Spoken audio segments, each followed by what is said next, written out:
Now, welcome to 88.3 FM. This is Waumini Soul Food, and I'm Victor Salamba. This very wonderful Friday, the 6th day of November, the Overlord 2020.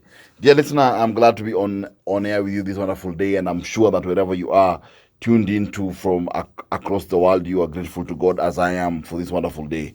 As we begin this show, thanking God for all things that are good, thanking Him for also our struggles and for our victories as we begin our morning reflection this wonderful day. Dear listener, my reflection this wonderful morning, I'm talking about the consumers in marriage. Consumers in marriage. Because remember, many a times you are married to someone and you're in a relationship with someone, and we used to like saying this every time, but when you're in a marriage you get married to a consumer, or you're married to an investor, someone who's willing to invest in the marriage, or you're married to someone who wants, dear listener, to actually consume.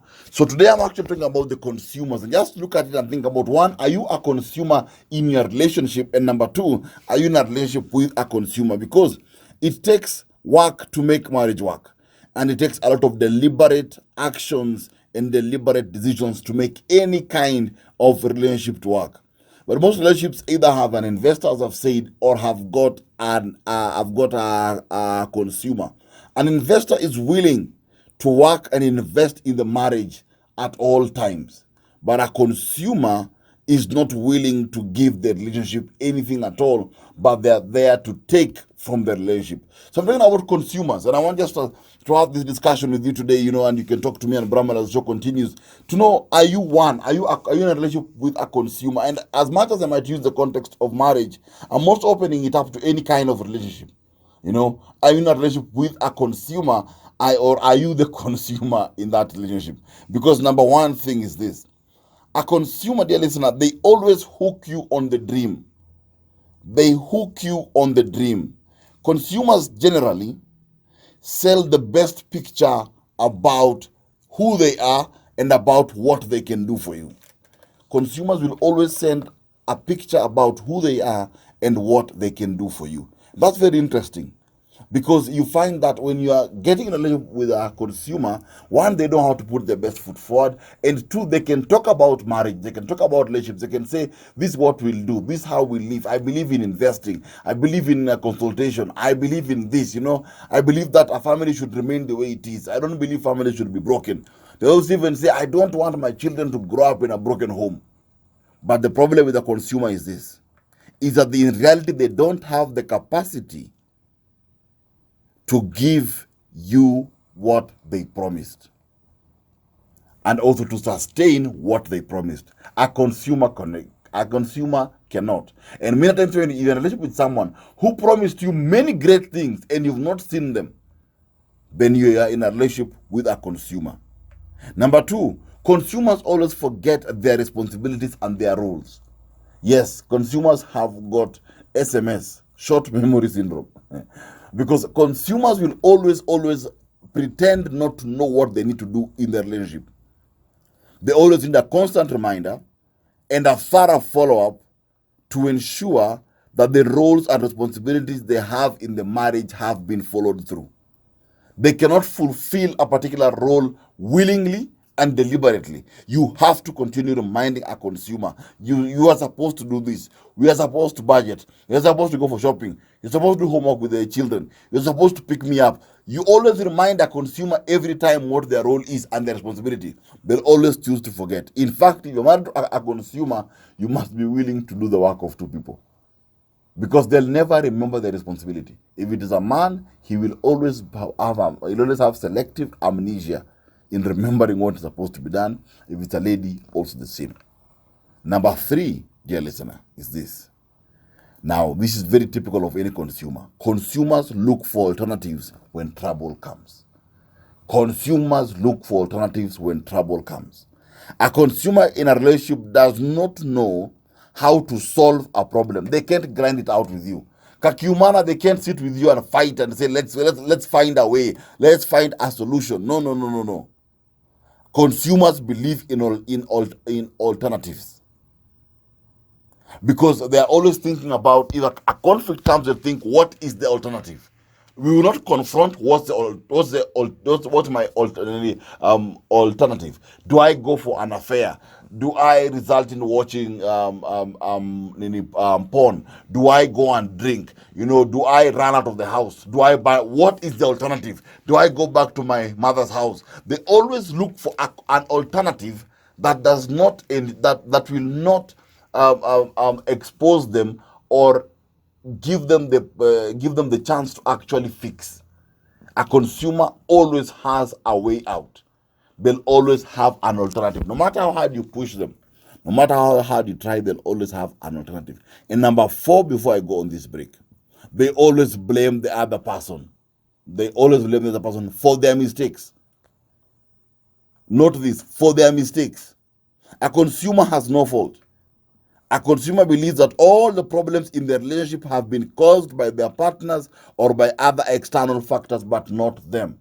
If a consumer has an affair, he'll blame the ancestors or she'll blame the ancestors. Aseme shida iko kwa ukoo, ni damu yetu ndio mbaya. Pahali nilitoka damu iko hivi. If a consumer slaps you, they will say it is because you put your face next to their hand.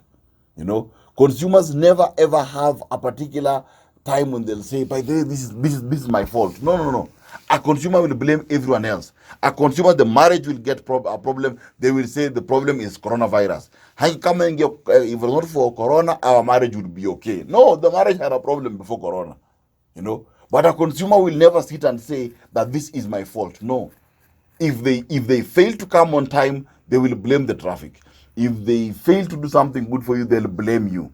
They'll blame you. It is because of you that I left the marriage. It is because of you that I did this. It's because my mother, I was raised by a single mom. Oh, my dad left when I was small. I was raised by my aunt. My class 2 teacher punished me for something I never did.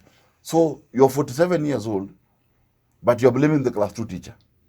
That is a consumer, dear listener. They'll never accept what they have done wrong. It is difficult to find them to accept. It is always you or the other person, but it can never be them. After we come from the break, dear listener, we will continue with this reflection, and I'll keep on sharing with you the other 4 points: how to know that you are a consumer in a relationship, or if you are in a relationship with a consumer. Or are you a consumer yourself? It's also good to know that as well, because at times also we might be the consumers and we don't know. And I said the first points that I mentioned, dear listener, was that I said that 1, they hook on the dream. 2, they always forget their roles and responsibilities. 3, they look for alternatives when trouble comes. And 4, they always blame every other person for their mistakes. Number 5 is this: consumers believe that the grass is always greener on the other side.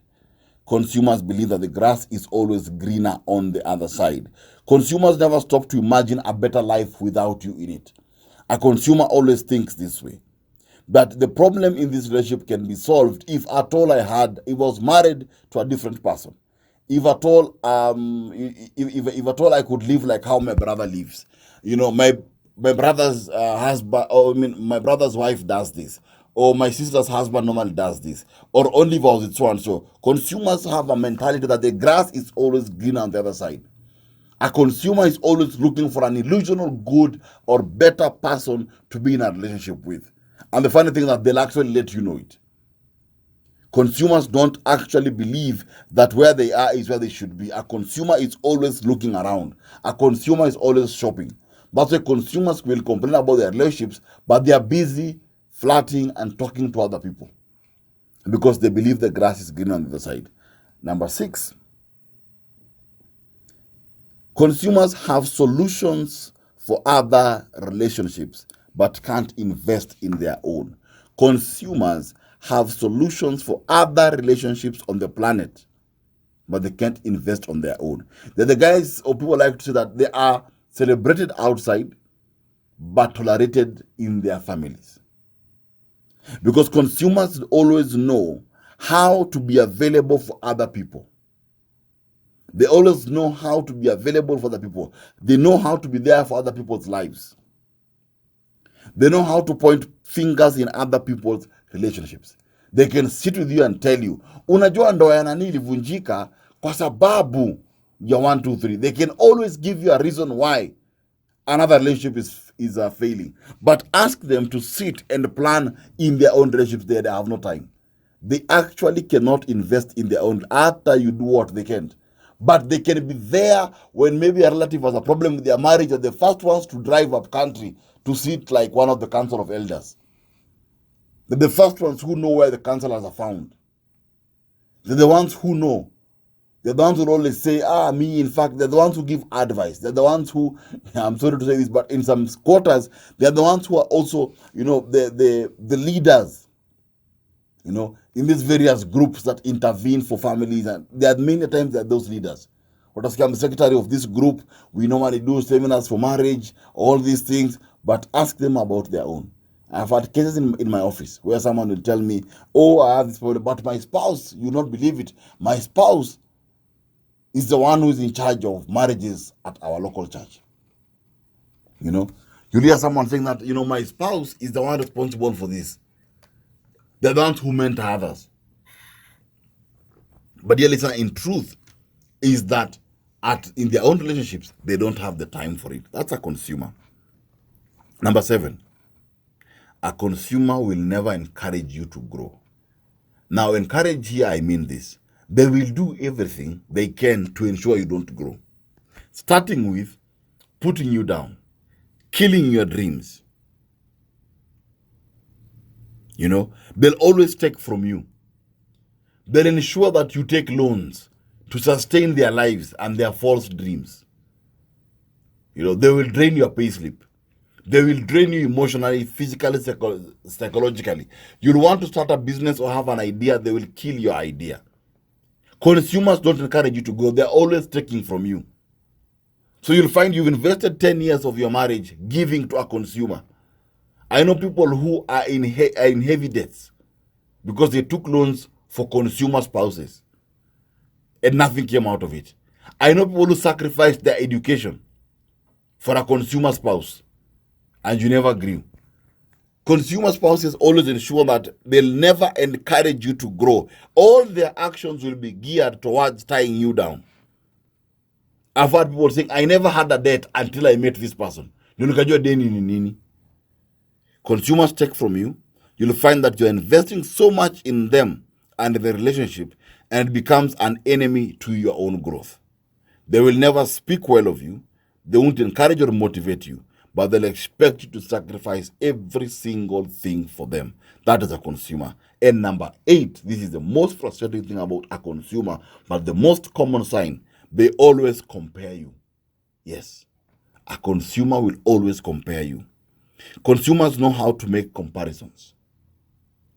They'll compare you because remember their mindset is the grass is always greener on the other side.